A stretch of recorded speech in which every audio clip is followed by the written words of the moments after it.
Hello. Let me know, guys, if you can hear me. Let me see here. Let me know, guys, if you can hear me. Let me see here. Perfect. I can see that you can hear me. I'm live on Facebook. I'm live on X. So this is good. This is my first time using this streaming software. So today, I'm just gonna give you guys like a brief of how the US stock market like this week was. But you know what is interesting also about the stock market is that right now, as I was sleeping, I noticed that the US had actually attacked Iran. So that was something that I think is going to rattle the US stock market, the geopolitical issues, and also, of course, it's going to depend on the response from Iran. And that's going to cause volatility in the market for sure. But what I cannot do is to predict what the market is going to do. When I'm investing, for me, like I always share, guys, I like to just make sure that I prepare for all probabilities. But the general comment that I would make is that depending on the response, if it's going to be massive, because so far I've seen that there have been responses attacked to, in response to the attack Iran US invasion, like attack on Iran. There's been attacks, reported attacks in Dubai, Bahrain, and the Middle East pretty much. So usually what happens is that geopolitics, usually it causes a lot of volatility. So what I will be paying close attention to is the VIX, which is the volatility index. And I'm going to do a technical analysis here. But unfortunately, because the market is closed, my analysis is going to be based on the prices of what happened on Friday. But I'm just going to give an overview and factor in these developments, and also do a review of the NVIDIA earnings. There were earnings that were reported, and NVIDIA is one stock that when they report the earnings, it's gonna move the market. Sometimes in a big way, like in a positive way, or in a negative way. But again, what I know is that whether the market is going to go up or down, there are some people who are going to make money and some are going to lose money. And if you are new here, please make sure you subscribe on Facebook, you follow me on X and Facebook. I am going to be doing more of these events because I used it to just, record some videos, but now I'm going to be doing more of live events and do technical analysis.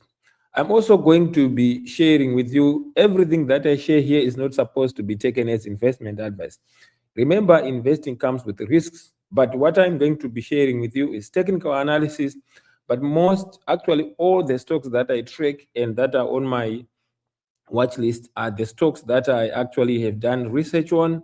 And things can change in the market, like I've just indicated that the attack on Iran, I think the VIX is going to go up, the gold price is going to go up, depending on the retaliation, or if they close the Strait of Hormuz, that is the Iranians, it will probably result in the increase in prices of the world West Texan crude oil, what we call WTI price. So that has an impact on the stock market overall, because not just as an economist, but oil is a component in the production, right? Whether you are looking at industries, right, they require energy.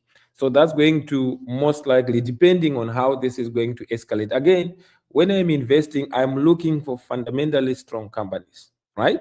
And getting in when they are really down. Now, another thing that has happened this past week is that the technology stocks, software stocks were really going down. And the reason why they were going down is that if you look at Microsoft was trading at above $500, 500 US dollars. I remember I got in and I saw Microsoft at some point for a profit. I think it was at 520 when they reported their, not the most recent earnings, right? But it had gone down in April when President Trump announced the tariffs. Now it's really down below $400 the last time that I checked. If you look at even Meta, stocks such as Salesforce, what I think is that Anthropic, which is a very interesting, business, private business that is in the AI space. Now, yesterday there was a lot of talk about Anthropic being designated a supply chain risk. In other words, if businesses that are doing, if companies that are doing business with them have government contracts, the US government contracts, they have to stop doing that, because now it's more like it's designated as the enemy of the state. So that's the thing. But there were talks that they had two issues with the US government, in the sense that they didn't want their technology to be deployed in their autonomous models to be deployed without the human beings, right? And also the domestic surveillance. I mean, this is them saying this in their statement, and the US government saying that. And OpenAI reportedly got the contract to deploy their models. But because Anthropic has been, especially cloud, has been the talk of the past couple of weeks, you see that most of the software stocks, they were down, right? Because people, I don't know, people think probably that's the end of Microsoft, because if you can have cloud that can do analysis and all these, cool things in one umbrella, probably people think, I don't think companies such as Microsoft or even Amazon and other software stocks are going to go away. But probably their valuation was quite stretched. So that's something, right, to be mindful. Now, like I said, let me dive into the earnings of NVIDIA. There's been a lot of talk about the NVIDIA stock, because it is a leader in the AI space, right? So they reported their earnings, I think it was on Wednesday. But what was clear, and I wasn't surprised that they did beat earnings, was that the stock actually dropped even after beating earnings the next day. That was on Thursday. But they, without surprise, they beat earnings. Their year-on-year revenue, it went up 73%. So they had about 68.1 billion in Q4 revenue. We are talking of billions here, so that's a lot of money. So they did beat the expectations, because what happens is, in Wall Street they have expectations, revenue and all these metrics, earnings per share. And if a business beats the earnings, it's not a guarantee that the stock is going to go up. Remember, when you are talking about stock price and valuation, they are two different things. Stock price is basically you are looking at the interaction of buyers and sellers, right? If people believe that the stock is going to go up, and those people who can move the market, like you are looking at big hedge funds or even retail traders or investors who can move in concerted effort, can buy, as I will show you on the technical analysis, the stock can really move up. But if there's a sell-off, in other words, there's a lot of people who are selling, right? Because the number of shares, they are fixed prices. That's why you see prices drop. But that's not synonymous to valuation. So when I'm investing in stocks, I want to really know the valuation of a business first. That's very, very important, because if in theory, if a stock is overvalued, there is a very good chance that it's going to go down. Let me just, if you have any question, guys, put on the comments. Let me see here if. Let me know, guys, if you can hear me. Let me see here. Perfect. So there is no echo. I wanted to make sure. If you have any questions, put them on the chat. I will see them. Now, as I was saying, they did, NVIDIA beat earnings, 66 billion in revenue, And in terms of earnings per share, that was $1.62. That is a plus 80% year-on-year beat against the consensus of $1.53. So next year they did give a guidance that they are targeting, their next target is that they will have revenue of 78 billion, right? That is a plus or minus what the Wall Street expected.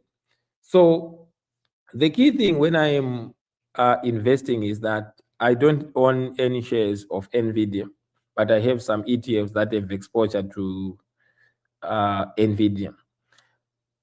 The key thing is that, a business, usually I think they kind of like lowball, they said something that they know that under the given circumstances, they will likely hit or exceed that, right? And usually the stock, like I said at the beginning, it might go up or down. But the key thing is, if I am investing for the long term, I want to be investing in market leaders at a good price. So NVIDIA, I was not surprised.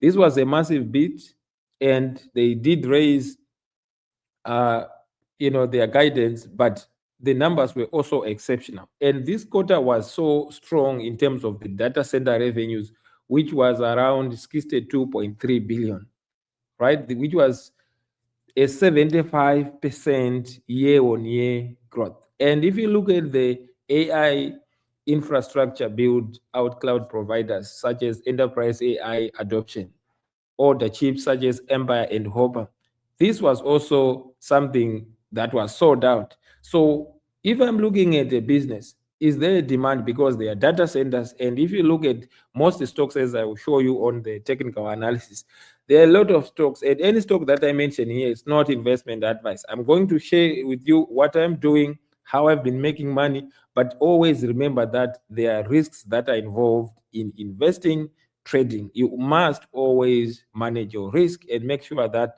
you are aware that there is potential for permanent loss of all or some of the capital, especially if you don't understand, stocks that you're trading or investing in. So I think this is very interesting that there is a lot of demand. And from my understanding, NVIDIA had about 80% of the market share. So for those people who really got in, because NVIDIA in April last year, it almost went to $90 or somewhere there in April last year. And now imagine it's now trading at over, I think, $180, right? It even went to 202 when it reported earnings. So that means you would have more than doubled your money. Is there a chance that NVIDIA is going to continue going up? I think there is still demand for AI. I don't know if it's overhyped, the AI thing, but for sure it is real, right? Because it's very easy now to, to research, to use AI and their competitors, of course. So NVIDIA is not just selling chips. It's selling the entire AI backbone. It's selling AI backbone in the sense that, it's providing the backbone, what is needed. And their margins and profitability, they are good, right? So why does this matter? Gross margin for NVIDIA, if you look at their earnings, it's about 75%. So you are making a profit of gross profit margin of 75%. That's really good, right? If you look at the full year revenue, you're looking at about 193.7 billion. Net income, 43 billion. Imagine making such profit. Operating income, 44 billion. So these tech firms, like if you are looking at companies such as NVIDIA, they are an entire economy in a way, right? How many countries, let's say, have a GDP of about, let's say, 4 trillion? Not very many, right? So that's you are looking at probably the entire GDP of Canada. I think the entire GDP of Canada is usually equivalent to the gross domestic product of Texas, right? Which I think is very interesting. So this is a big business. Now, like I said, I think the risk that NVIDIA is gonna continue to face is the China aspect, because in China, the They are always US and China. They are kind of like in tension because they say the US, they say, okay, we don't want to give you our technology so that, you go ahead. But from what I think, China is also a force to reckon in the AI space. So they also have their own technology, right? But revenue is still stepping up in China, and demand is global and broad, which is something that is interesting. But now let's talk about why did the stock go down even after having this massive beat, right? Why did the stock not explode? And this is just something that I had to learn. I don't like to trade around earnings actually, right? Is if a stock has earnings like in 2 weeks or 3 weeks, I tend to not like to uh, trade around earnings because there's a lot of implied volatilities. Because when I'm trading options, you can either lose or make a lot of money, right? If you go in the wrong direction, you can lose a lot of money. My uncle yesterday was sending me this post about someone who had, I think, about 100,000 invested, and the person had core options for Robinhood and all these stocks, and the person lost about almost $22,000 just because you are confident about the stock beating earnings doesn't mean that the stock price is going to go up. Like I will show you in a classic case of Nvidia. But again, the key thing is to manage risk. For me, after the earnings, then I know, right, if it drops, then I will know that everything is priced in, and usually that's when I do cash secured puts. And cash secured puts, basically I'm betting that if the stock drops further, I'm okay. And usually I like to buy when the stock to put the stock price that is below the current price. So let me see if I can share the screen now so that I can do some technical analysis here. If you have any questions, comment on the comment section. Let me see if you guys can see on the. Perfect. I can see that you can hear me. Okay, let me see. Let me know if you are seeing the screen here. Okay. Okay, so I have to choose a screen. Okay. I hope you can see the screen because I'm sharing the screen. So let me see here. I'm trying to see on my, because can you guys let me know on the comments if you can see the screen? I want to share the screen so that I can do technical analysis. Something that I think is going to rattle the US. Okay, perfect. I can see that, you can see that. Okay. So just a bit of background here because I want to make sure that we are on the same page. So what happens is like for me when I'm doing technical analysis, first of all, I do research on the stock. Like you see, all the stocks that I have here are the stocks that I really understand and stocks that I have, been following for some time. And things change, right? You can see that if you look at on Friday, right, most of the stocks that I follow, they were really down, right? But the one that I'm just gonna show you, the S&P 500, which is the index, and broadly, these are the top companies in the US, about 500 of them. And these are companies that come from different sectors. And I'm going to just do a technical analysis. But again, now that, Iran and US and Israel, this fight going on, this is going to be different on Monday, right? But this is what was, obtaining on as of Friday, right? So I like to usually take a one-day chart. Why? Because I like to kind of like have a long-term view of things, not to look at the minute by minute. I usually trade using options, cash secured puts, covered calls, and sometimes I buy shares, right? So if you look at the S&P 500 over the past week, if you look at, let me see if I can just do this 1 week, right? You can see that if you look at this 1 week, the past 5 days, let me see if I can, okay, this is more like, this is not what I want. So, okay, so let me look at, okay, let me just see here. Okay, so this is a month, right? You can see what has been happening here, and this is the Bollinger Band, just so you know. The Bollinger Band is basically, it tells me, at least from experience, you can see most of the time, in this case, this is an index, it's not a stock, this is the S&P 500. But I like it to just, give you a broader overview of what, different sectors are doing. And I will do individual stock analysis and look at silver and gold as well. And you see that most of the time, if a security is trading around, it trades inside the Bollinger Band, right? In this case. So when I'm trading, I like to be buying, selling cash secured puts. In other words, when a security is at the bottom of the Bollinger Band. And I like to sell covered calls when a stock is over at this point, right? In other words, it's most likely, if it reaches to this point, it's likely to come down. But in my experience, about 5% of the times, that's when you find this security, whether you're looking at gold, but I've been following mostly stocks trading outside of these two bands, right? The red and the green band.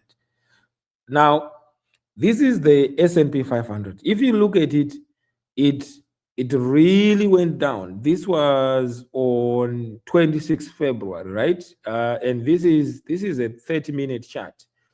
Let me see if I can just do, I like a longer time frame. Let me see if I can do a 1 day. Yeah, but okay. So, okay. So if I take, okay, so it's allowing me to, so let me just take 45 minutes. But this one bar, it tells you what happened in a space of 45 minutes. If I take 1 hour, this bar tells you what happened in a space of whatever time zone that you choose. I like to keep my charts clean, and I use AI, Lex Algo, to just draw for me the demand zone. The demand zone is usually areas that have big order blocks, and it's most likely that if a stock or a security gets to that level, it's likely to go up. And if it goes to the supply zone, sellers usually are in control and it's likely to go down. It's not always the case. So, but it's very interesting in the sense that I have seen this play out, right? So the S&P 500, like, it really dropped, right? This was on, I think, on 26 February, right? You saw it really went down and there was change of structure. In other words, it actually trended down. But it goes up and down. That's how people make money. If you're a trader, I used to trade, zero DT options, like options that expire the same day. I stopped doing that. Now I'm more like a long-term guy. I sell options, I buy and hold for long term, and I'm looking at least 1 month when I'm selling options. So the S&P 500 had, started to recover a little bit, right, as of Friday. But you see what has happened. Most likely on Monday is going to drop, right? And you are looking at, again, this is just probability, potential areas of resistance probably going down as far as this. If it can breach this, it will probably go even lower. I don't know how this geopolitical tension in the Middle East between the US and Iran and Israel is going to play out. This is why markets are highly unpredictable. So for me, the way that I trade and invest is I like to always have savings, right? And some cash on the side so that I don't rely entirely to say I want to pay bills based on the profits that I make in the market. Because sometimes you lose money, right? That's the business. But over the long term, I like to be making profit. So this is how this is the situation. If you look at the NASDAQ is even more volatile, right? If I look at the NASDAQ, I'm just gonna remove this chart here, remove, let me just remove the drawing.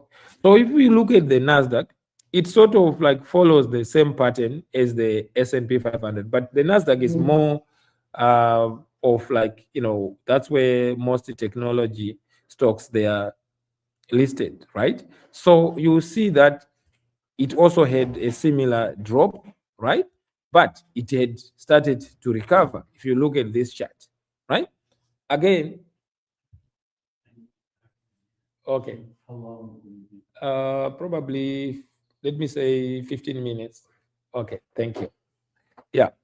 Okay, so this is something that is interesting, right? So if I am investing for the long term, for me, if you look at the long term, it has been trending up. So if I am investing, like for the portfolio for my son, I like to buy on red days, and I'm not really worried about what happens on a day to day. If on a red day, I'm just buying and buying, because if you look at the long term, it's going up. So this is how people make money. It means if someone bought last year in, if you look at here, right? But you can't buy the index, right? So I can buy through exchange traded funds. Like if you want exposure to the NASDAQ, I would go QQQ and SPY for S&P 500. You see, it has the same, but this is an exchange traded fund that is managed by Invesco, and it has the same, but this is managed by a fund and it comes with a fee. It has the same, right? The same kind of like a pattern. So if I was to look at, I like to look at 1 day actually. So let me just show you here. So if I look at 1 day, 1 day chart here, okay? Again, I'm hesitant to, predict because I can't. Like now, there's what happened. The market can probably even go up. You don't really know. So when I'm trading, I don't like to kind of like guess, but I want to look at probability. What is the probability that this stock is going to go up or down over the long term, right? Based on a lot of things, earnings, who is the management, the valuation. So if you look at this is where it closed, the market, the trading on Friday. But again, there's a demand zone here on this level. So there's a possibility that on Monday, we will see how the futures will react. It will probably drop by 4, or let's say even more than 4% to come to this level, but it can even come lower here. That's the thing, you don't know, right? So if you had some puts and this drops on Monday, it means you are going to be printing money, right? So to hit this demand zone, probably that would be like a 6.5% drop. Again, there's a possibility that it can come to this level. Remember, it shows you that this is the supply zone and QQQ has been to that level before, right? Usually when it comes to this level, it might dance here, but eventually it will probably breach it. So when I'm investing, I'm looking at the long-term picture. I don't want to be trying to predict, but I don't trade these exchange-traded funds here like SPY directly. I just want to buy and hold this. But recently, I noticed that it's actually, for me, I like to have exposure to Vanguard, like this total stock market. It's not investment advice. Remember, results may vary. So if I look at this is the Vanguard total world stock market, because in the US, sometimes it's down, but this one is an exchange traded fund that really has exposure to to stocks globally. So if I look at the year to date, the S&P 500 is down for sure, but this one year to date it was 3.92, right, as of Friday. But if I look at the past 6 months, it's up 10.6%. The past 5 months, it has really gone up by about 54%. This is not really bad if you are looking at 5 years. So probably you're looking at just over 10%, right? So probably, so over 5 years, if you are, generating 10% per year, it's not really bad. So this is something that is very interesting, right? Now, I wanted to quickly look at other commodities, right? Because usually there's an interaction between the US dollar. This is now macroeconomics, right?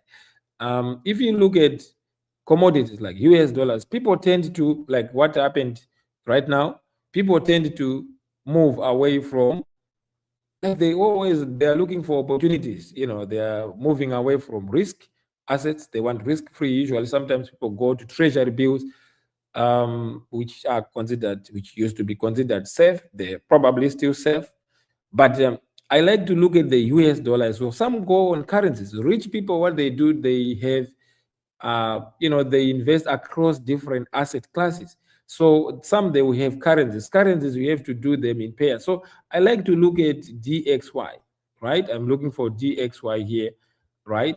So this is the US dollar relative to the basket of other currencies, how it behaves. So if you look at it, the US was really dropping, but it was firming up. So in other words, if you look at the US versus other currencies, it was firming up. I don't know how it's going to react with what is happening, the geopolitics. But again, if you notice, what I've been saying is I try to look at the long term, right?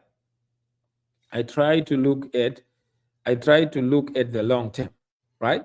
So because it's very difficult to predict what's going to happen minute by minute. So DXY, if I want currencies, I will have to do that to trade currencies. Let's say the US versus the Canadian dollar. And it's very important to focus on things that, I understand. But what I don't like about currencies is that, you are, in my experience with the Canadian brokerage account, you would be forced to actually buy, like using leverage. I don't like leverage because once you have leverage, it's tricky because probably, if things go the wrong way, you probably lose a lot of money. I don't want that, right? Let me just make sure you guys just see. Comment on the comment section. You perfect. So this is silver. Silver is more like leveraged gold because people, when the equities market, the US stock market is usually dropping. The equities market, if you are looking at stocks, people tend to rush to commodities. Like I said, sometimes some people go to currencies, treasuries, bonds, but also cash, right? And gold. But the thing is, to make money, you have to anticipate this way ahead of time because there's always this perfect market hypothesis that agents, like traders, investors, they are always looking for opportunities. So if there is an opportunity, it's most likely, like they see an opportunity, it's most likely to evaporate very quickly. So you see that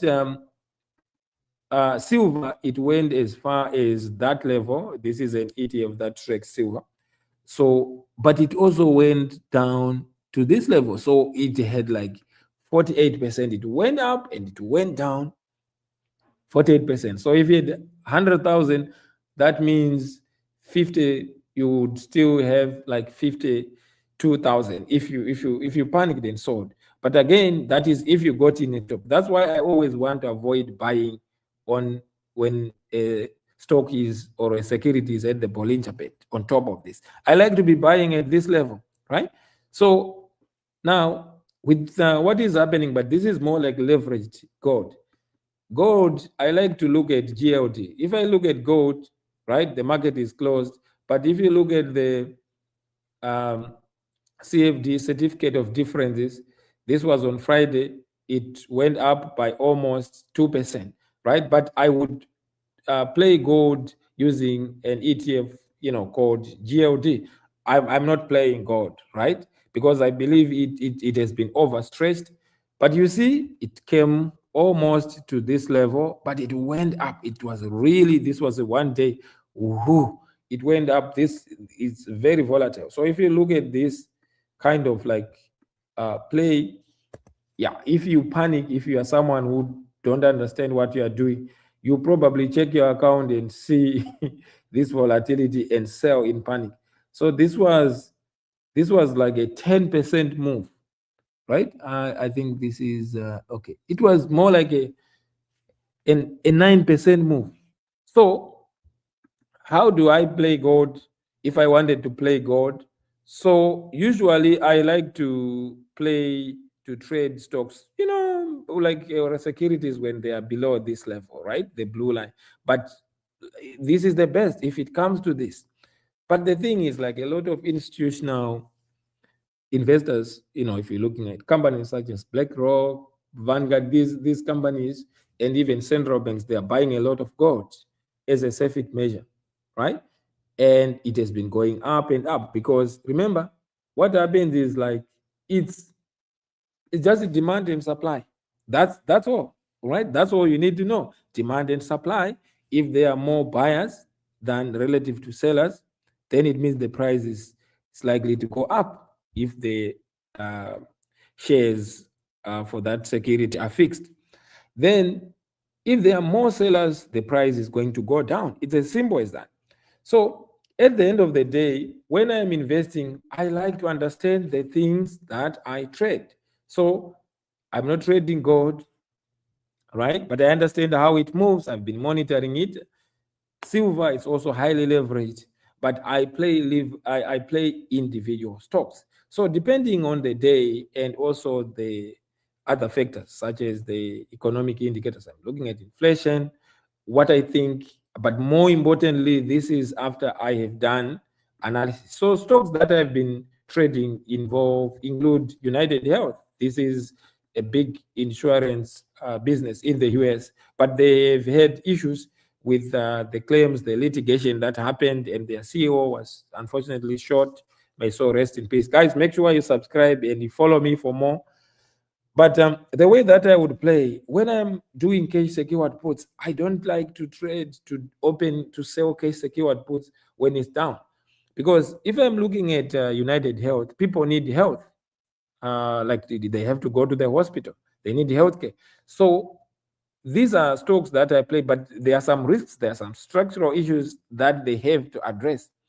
If you look at the way this stock has performed, it went to this level that was almost 383, but right now it's 293. So it means if you got in, you would be like right now, as of Friday close, you would be almost 24% down. If you had 100,000, that means if you sold and panic, you would have lost, like 23,000. That's it's a symbol that if you sold. But if you're buying and holding, again, this is not investment advice. Results vary. But the way that I play it, in this case, I would say, okay, the stock that I've been looking at is like, okay, Celestica. It is a high beta stock, right? Celestica is very interesting because they are at the center of the data center, right? What is happening on the data centers.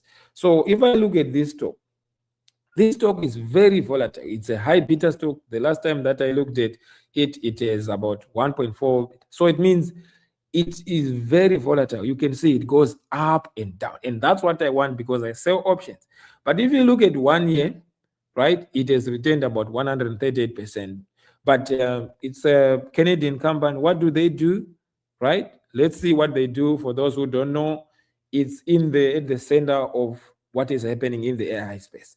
It is engaged in the provision of supply chain solutions globally to equipment manufacturers and service providers. So it operates the following segments: advanced technologies solutions, connectivity, and cloud solutions. So if you are looking at data centers and things like that, aerospace and defense and industrial, smart energy. So this is what they do. So I've done research, but I have to understand the valuation. So this is something that is interesting, right? When I'm looking at a stock, then I go into the financials and I dig deeper, and I like to know, usually, I like to know the like the long term, like the past 5 years, they've been profitable, and I do that. I'm not gonna do that now in the interest of time. But but this stock is a stock that is very volatile, right? What do I mean by that? It goes up and down. So when it goes up and down, that's where money is made. Because if you just buy shares or do cash secured, that's how I make money, right? So how I would play, but again, on Monday, things will be different. And again, results vary. This is not investment advice. You see that this stock, it comes to this level, it goes up. It comes to this level, it goes up. That's what I want, right? Imagine it went to as high as 360. I think it even went to this level, 363. But I wait for it to come to this level. Like at this level, I become very interested. But on Friday, I didn't get in because I was suspicious that the US was probably going to attack Iran. I had no inside information, but I was just monitoring social media, right? And so on Monday, probably it's going to go down, but it also has some connection to the defense industry. So probably it's going to go up. Nobody can predict the stock price, confidently, right? So how I would play it if I was to play this, I would then go on this. It's right at the bottom, so I would sell a cash secured put. Usually I like to take a delta of minus 0.2%. So probably in this case, that would be a strike price of 240, right? I'm just guessing here. So what that means is that if this stock was to drop to this level, I still would be comfortable to own it at $240 a share. But the thing is, like, I should have 24,000 in the account. So for that, because I opened the position by selling a cash secured put, that means I would be paid maybe $1,000. So what happens is, so I open my position by selling a cash secured put with a strike price of 240 as an example. So that would be like 13% down, right? 13.39, down. Then that was as of Friday's close. But then if this stock was to drop to this level within a month, usually I like 1 month, that means I will be assigned. But remember, I will have collected, let's say 1,000, that is $10 for the one contract. So that will be $1,000. If I wait for it to expire, I would still say my average cost basis would be $240 minus $10. So that would be 230, right? So still, I will still have, I will be profitable. But then the problem is if it goes down, let's say to this level, to 180, then, but again, buying stocks is risky, right? So you have to understand the valuation. So if I'm looking at the top, it came to this level, but right now it's at this level, right? So that would be almost 26% down, right? So if it comes down to this level, for me, I will have gotten in at this level, but with the cost basis of this, of 240. And if I add the premium that I collect, then I would be in a much better point. But the issue now is, if it doesn't, right? Usually, because it's very volatile, if the stock goes maybe $4 or $5 up for the one of that $1,000, maybe in the same day, I will make a profit of $300. So what I do is I then buy to close the position and take the profit off the table. That's how I play it. And then I wait again. So let's say now I want to buy shares, right? I can buy, it moves very significantly. But the risk is that I always want to manage risk, because that's why I do cash secured puts, because if it drops further, at least I'm covered a little bit. If the market drops even further, the market-wide drop, then that's another issue. But if you look at most people who were too exposed in these, tech stocks, they are really down, right? But again, another stock that I have been following is Amazon. Amazon, I've done research on it. It's managed very well. They are participating in the data center. I like to look at the thing, but it has been volatile. After the earnings, the stock really went down. It was at this point almost, it hit almost 259, but right now is, as of Friday, it was 19%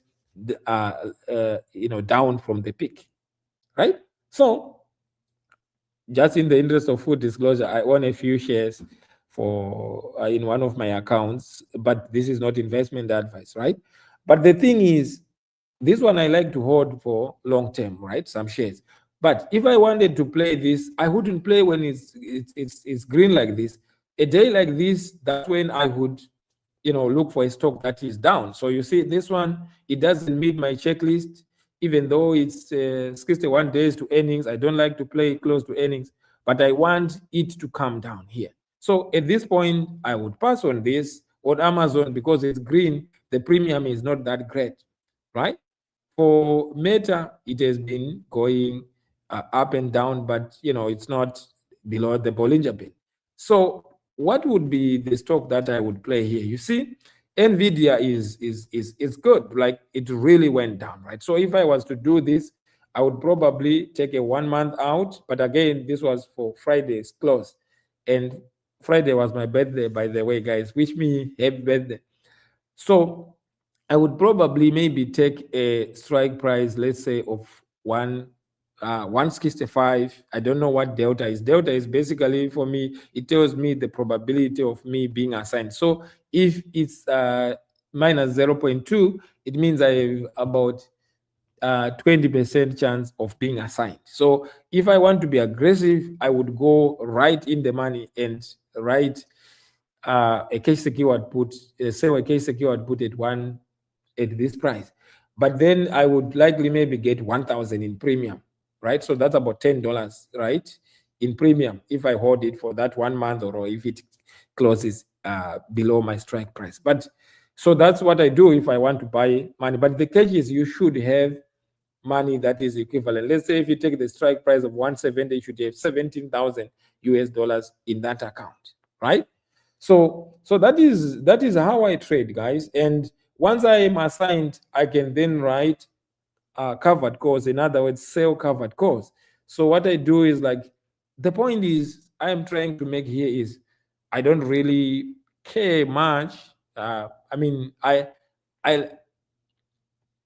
don't really try to predict the stock market, the direction. What I want is, as long as it closes below my strike price, I keep the premium. Usually I close even after a week or so, once I see profit, and I move on to another position. And the key thing is, I have to select my stocks very carefully. They have to be stocks that I otherwise want to own. I don't just do any stock, right? If you look at, I also play Google, but this is not the right time to play it, right? You see, at this level, right? So this is how I play. But again, this was Friday, and I'm recording this, as you know, on Saturday morning. Another interesting stock that I've been following is B. This stock, it really moves. It is at the center of the data center, Bloom Energy Corporation. Again, this is not investment advice, but this stock moves $15, $10. But I haven't been trading it, but it's at the center of data centers because they need energy, right? But I don't like the fact that it is a very high price to earnings ratio. So to summarize, key things that I look at the fundamentals for the stock. It has to be a stock that has very strong fundamentals for me to even consider it. It has to be well managed. It has to be managed by people who are credible, people who have, who are ethical, who have results that speak for themselves. And it has to be below my valuation estimates. And if you want to learn more about trading and investing, make sure you check out www.Streetwise Economics. I coach people who want to invest. But again, I'm not a licensed financial advisor. What I do is I'm just sharing what I'm doing, what I'm learning in the market. And you see, the key thing is, if you are learning in the market, it's okay to say you are wrong, right? And to accept that. For example, I was wrong on this stock on Robinhood, right? I got in at when it was 105, but I took a cash secured put, I think about 200 and something, and Robinhood has been dropping because it's at the center of, cryptocurrency, and I don't really understand much of crypto. So, but the thing is, like, I have a case secured put and I got assigned. In other words, I got the shares for 100 at $100, right? But I got 200 in premium. But I'm just holding the bag, right? But the thing is, like, if I wanted, I would write covered calls. But the thing is, if I'm holding for the long term, I can just hold, right, for the long term, right, and not sell. You lose if you sell, right, and most people, they panic. You can see that this stock, it actually came to almost 155. So right now it's down. It was down as of Friday.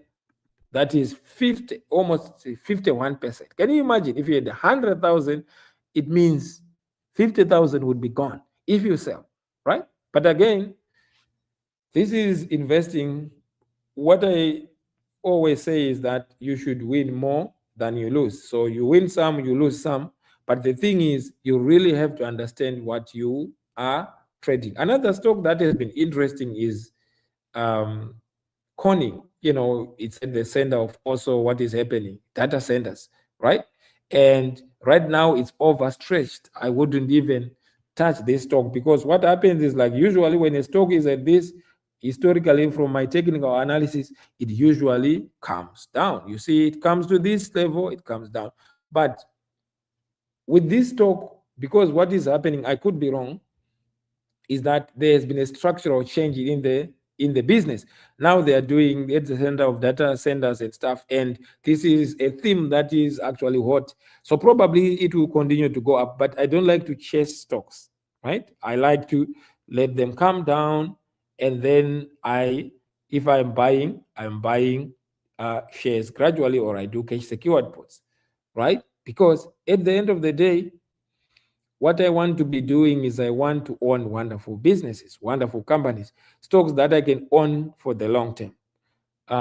And I repeat that, but I sell options to generate some cash flows. That's what I do.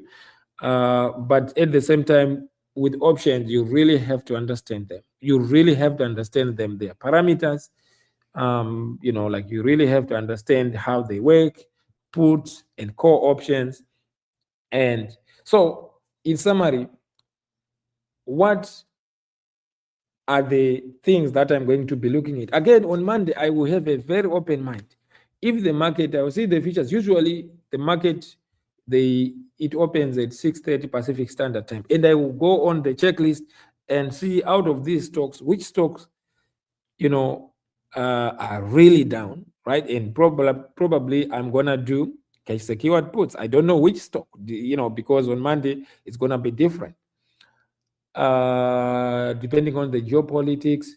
Oh, another thing that I wanted to just share before I end this is, I have been trading JP Morgan. That's another very interesting stock, and Berkshire Hathaway as well. And they have earnings actually today, Berkshire Hathaway. But let me just go on JP Morgan. JP Morgan. It's right here. This is a big bank, right? CEO and president, I think the CEO is Jimmy Dimon, great leader actually. And this is a business that does like transaction of about 10 trillion, like globally, right? So it's a big business. A lot of people, they tend to, there's a very strong balance. So usually I like to come, it's stable when it really goes down, right? It comes to this level, I took a case secured put, I made some money, I got up. Now, people tend to come to this business because, but again, there was an issue. There's an issue, banks stocks are usually affected by, interest rates and the macroeconomy. But usually the thing is, big banks like JP Morgan, Goldman and Sachs, right? They tend to, from my experience, they have tended, let me say in the past, but the past does not guarantee the future. They have been consistently, if you look at all-time high, you see, they have been going up and up and up and up and up. What does this tell you? if I was invested here, if I was just buying shares and holding, and again, over the long term, I would still be making money, right? But if you look at this long-term view, you know, it's overstretched. It's way above average, right? If I'm looking at all-time high. And so if I look at 1 year time horizon, right, you see that if I look at 1 year time horizon, it went as high as 337, but it came down to as low as, so it went up to 135. So 40% it went, if you, it went down. So this was in April when there was the President Trump enacted tariffs, but then it went up. So if you were able to buy at this point to hold, I remember I bought some few shares for my son's account, and I sold, I think, it almost just over 300, if I am not wrong, right? Yeah, that was a nice run. And so this is how you make money. If you do this enough, like you have a big account and you manage risk, by the way, you don't always win, from my experience, right? Another interesting thing that I will share is Canadian stocks, they are well regulated, right? If you like, this is not investment advice, by the way.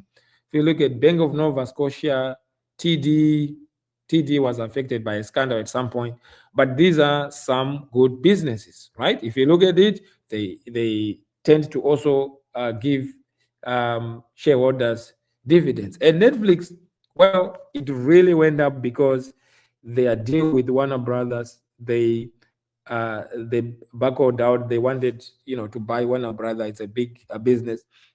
I think they were saying 110 billion, but it went with I think Paramount or another company. I think the owner of Oracle is the one who also kind of like underwrote, and there was Apollo and other big, you know, banks. They underwrote that, but this was good for the business. I think they wanted um, to buy this, but I think they were putting, I think, don't quote me on this, about 90,000.